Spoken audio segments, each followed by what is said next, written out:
Hello les amis, je vous retrouve pour une nouvelle vidéo sur le football international et sur la finale de la Ligue des Nations 2024-2025 qui avait lieu ce dimanche 8 juin 2025 et c'est le Portugal qui l'a emporté face à l'Espagne avec un match avec beaucoup de suspense et beaucoup de vraiment d'intensité. Ça a été au bout du bout puisque ça s'est joué au tir au but après un score de 2-2 et c'est le Portugal qui l'a emporté 5 tirs au but à 3 qui remporte donc cette Ligue des Nations 2024-2025. Alors dans cette vidéo, on va faire le débrief en statistique de ce match, on va revenir sur les buts de cette rencontre et surtout sur les statistiques des deux équipes que l'on va balayer, décortiquer pour voir un petit peu ce qui s'est passé dans ce match. Alors c'est parti pour les buts de cette rencontre. C'est l'Espagne qui a bien ouvert le score à la 21e minute par Zubimendi, mais le Portugal a égalisé très rapidement 5 minutes plus tard par Mendes à la 26e minute. Mendes qui est dans une forme éblouissante. En fait, tous les joueurs du PSG, tous les Portugais du PSG sont vraiment assez exceptionnels en ce moment. Et ils viennent de gagner la Ligue des Champions il y a quelques jours et maintenant ils gagnent la Ligue des Nations. C'est quand même assez incroyable. Ensuite, juste avant la mi-temps, Oyarzabal a marqué un deuxième but pour l'Espagne à la 45e minute et donc l'Espagne menait 2-1 à la mi-temps. Et en deuxième mi-temps, c'est Cristiano Ronaldo qui a égalisé à la 61e minute. Encore un but de Cristiano Ronaldo, mais il est hallucinant ce Cristiano Ronaldo à plus de 40 ans. Il remporte encore un trophée bien sûr, mais il marque encore un but. C'est phénoménal, hein, les amis. C'est le meilleur marqueur de cette Ligue des Nations. Il avait 3 buts d'avance sur le deuxième marqueur. Maintenant, il finit avec 4 buts d'avance sur les poursuivants. C'est quand même hallucinant à 40 ans. Quel exemple, quel modèle. C'est quand même dingue. En tout cas, voilà, Cristiano Ronaldo, il est vraiment indéboulonnable et à mon avis il va aller jouer jusqu'à la prochaine Coupe du Monde en 2026, hein. Il aura 41-42 ans, ce qui est quand même exceptionnel. Alors, ça s'est joué après en prolongation. Le Portugal a quand même eu beaucoup d'occasions et moi je pense qu'ils ont mérité quand même leur victoire. On va le voir maintenant dans les statistiques. Il y a eu pourtant 61,3% de possession de balle à 38,7% pour l'Espagne, 812 passes tentées à 510, 755 passes réussies à 441 et 92,9% à 86,4% de passes réussies. C'est quand même des taux collectifs qui sont très élevés et vraiment en faveur de l'Espagne qui cette fois, autant contre la France, ils avaient gagné 5-4, mais alors les Français les avaient bien bougé et ils avaient eu moins de possession de balles. Là, on a retrouvé un petit peu le jeu espagnol, sauf que ça n'a pas été très efficace. Les occasions, bon, il y en a quand même eu 12 à 5 pour l'Espagne. Les XG, donc c'est les buts attendus.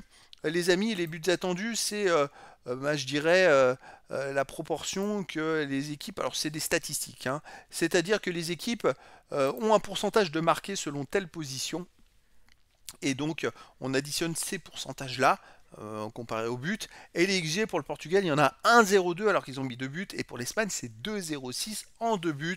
Donc finalement, sur ces stats-là, l'Espagne a été quand même plus efficace, a été, on va dire, plus fort, mais pas plus efficace. Ils auraient peut-être mérité la victoire. Les tirs, 16 à 7 pour l'Espagne, il y en a fait beaucoup plus que le Portugal. 6 tirs cadrés à 2 pour l'Espagne, 2 tirs contre 1 pour l'Espagne, pas de poteau. Bon, l'Espagne a quand même largement dominé cette rencontre. Le Portugal a surtout joué en contre-attaque. Ils ont eu quelques grosses occasions, mais ça n'a pas été parlant. C'est l'Espagne vraiment qui a bien dominé. Alors voilà, c'est un peu que ça me fait penser un petit peu. C'était la finale de l'Euro, je crois, où la France avait ultra nominé le Portugal. Et finalement, c'était le Portugal qui avait emporté 1-0 sur un but dans les prolongations. Donc, c'est un peu le même style en fait, tout simplement. Les autres stats, 14 jeux à 3 pour le Portugal, 4 corners à 3 pour l'Espagne, 15 centres à 11 pour l'Espagne, 13 interceptions à 8 pour l'Espagne, 17 tacles à 14 pour l'Espagne, 48 duels gagnés partout, donc 4 arrêts à 0 pour le Portugal, 19 fautes à 14 pour l'Espagne, 4 jaunes à 3 pour l'Espagne, aucun carton rouge. Bon, l'Espagne a quand même eu beaucoup de stats en sa faveur. L'Espagne a, on va dire, dominé un petit peu le match, hein. Mais il faut reconnaître, hein, ils ont été dominateurs, ils ont été plutôt bons, alors que contre la France, ça n'a pas été le cas du tout, hein, vraiment. Mais ils n'ont pas été, on va dire, efficaces. Les Portugais ont fait le boulot quand il fallait. Vous voyez, les Portugais ont cadré 2 tirs, ils ont mis 2 buts, hein. C'est quand même assez chanceux là-dessus. Mais après, voilà, les Portugais, ils ont tenu, ils sont allés au tir au but, et c'est eux qui ont gagné. Donc, victoire du Portugal. C'est une petite surprise, hein. Quand on voit les stats, on se dit, oula, les Espagnols, finalement, ils étaient peut-être plus forts comparé au match contre la France où ils méritaient pas forcément de gagner, mais bon, ils avaient mis tellement de buts d'avance que c'était impossible pour la France. Mais là, finalement, le Portugal gagne au tir au but. Alors c'est pas un hold-up, hein, mais une finale ça se joue pas, on dit toujours que ça se gagne. Et donc, ben, l'Espagne n'a pas démérité, mais n'a pas été efficace. Ils sont pourtant champions d'Europe en titre, hein, les Espagnols. Ben, ça s'est joué à pas grand-chose. Ils n'ont pas pu faire la différence en match, ou alors ils l'ont fait, et à chaque fois qu'ils menaient, ils se sont fait égaliser. Ça, c'est un défaut en ce moment de l'Espagne de prendre des buts. D'habitude, ben, ils en prenaient pas autant que ça et ils se faisaient pas égaliser, ils gagnaient. Donc voilà. Eh ben écoutez, c'est le Portugal qui a gagné cette Ligue des Nations 2024-2025 et donc les amis, voilà, c'était la présentation en débrief, du débrief en statistique, on va dire, de la finale de cette Ligue des Nations Portugal contre Espagne, un match qui s'est terminé par un nul de partout, mais surtout une victoire du Portugal au tir au but, 5 tirs au but à 3. Voilà les amis, je vous dis à très bientôt pour une nouvelle vidéo.